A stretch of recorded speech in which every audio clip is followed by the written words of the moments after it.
ये कहानी डेविड की है, जिसके पिता बचपन में उसे और उसकी माँ के साथ बहुत बुरा बर्ताव करते थे।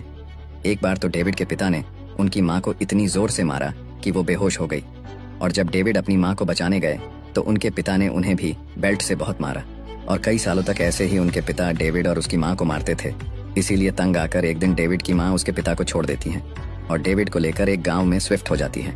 डेविड पढ़ने में भी कमजोर थे और नकल करके ही पास होते थे, और स्कूल में भी गोरे रंग वाले बच्चे उन्हें काला काला कहकर चिढ़ाते थे और बहुत तंग करते थे।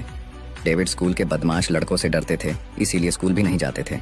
डेविड कहते हैं कि मैं लाइफ में कुछ बड़ा करना चाहता था और जब भी मैं खुद को शीशे में देखूं तो खुद पर गर्व महसूस करूं। लेकिन मेरी हालत ऐसी थी कि जब भी मैं खुद को शीशे में देखता था तो खुद पर गुस्सा और शर्म आती थी। अपने फेलियर से डील करने के लिए डेविड हद से ज्यादा खाना खाने लगे, जिससे उनका वजन 150 किलो तक हो गया। अपना खर्चा चलाने के लिए डेविड एक पेस्ट कंट्रोल कंपनी में काम करने लगे, जिसमें उन्हें रात को एक रेस्टोरेंट से दूसरे रेस्टोरेंट में जाकर चूहे और कॉकरोच मारने का काम करना पड़ता था। और एक रात को जब वो कॉकरोच मार रहे थे तब बहुत सारे कॉकरोच उनके ऊपर चढ़ गए। तब वो वहां से घर भाग गए और तुरंत नहाने चले गए, और तब उन्होंने डिसाइड किया कि बस अब बहुत हुआ और अब और नहीं। तभी उन्होंने देखा कि टीवी पर अमेरिका की नेवी सील की भर्ती का एड चल रहा था, जो दुनिया की सबसे मुश्किल ऑपरेशन फोर्स है। और डेविड ने नेवी सील में जाने का लक्ष्य बनाया और नेवी सील भर्ती की तैयारी शुरू कर दी। अब वो सुबह 4 बजे उठते, एक केला खाते और 2 घंटे तक जिम में साइकिलिंग करते। उसके बाद 2 घंटे पूल में स्विमिंग की प्रैक्टिस करते और पूरे दिन तैयारी में लगे रहते, और रात को भी सोने से पहले 2 घंटे साइकिल करते और डेली 4 किलोमीटर रनिंग भी करते थे। और इस तरह से डेविड ने टेस्ट के मिनिमम रिक्वायरमेंट्स को पूरा कर दिया था।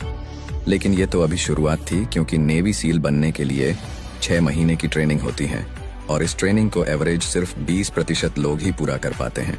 और बहुत सारे ट्रेनी इसे बीच में ही छोड़कर चले जाते हैं, क्योंकि इसमें सिर्फ फिजिकल ताकत नहीं बल्कि उसकी सहन करने की मेंटल एबिलिटी को भी टेस्ट किया जाता है। और डेविड 2 बार इस ट्रेनिंग में फेल हो गए, क्योंकि पहली बार उन्हें डबल निमोनिया हो गया था और दूसरी बार उनका घुटना टूट गया था। लेकिन फिर भी उन्होंने हार नहीं मानी और तीसरी बार ट्राई किया, तब वो नेवी सील बन गए। डेविड कहते हैं कि उन्हें लास्ट चांस दिया गया था और कहा गया था कि अगर इस बार उन्हें चोट लगती है तो फिर बस खेल खत्म। इसीलिए उन्होंने सोच लिया था कि अगर उनकी हड्डी भी टूट गई तब भी वो हार नहीं मानेंगे।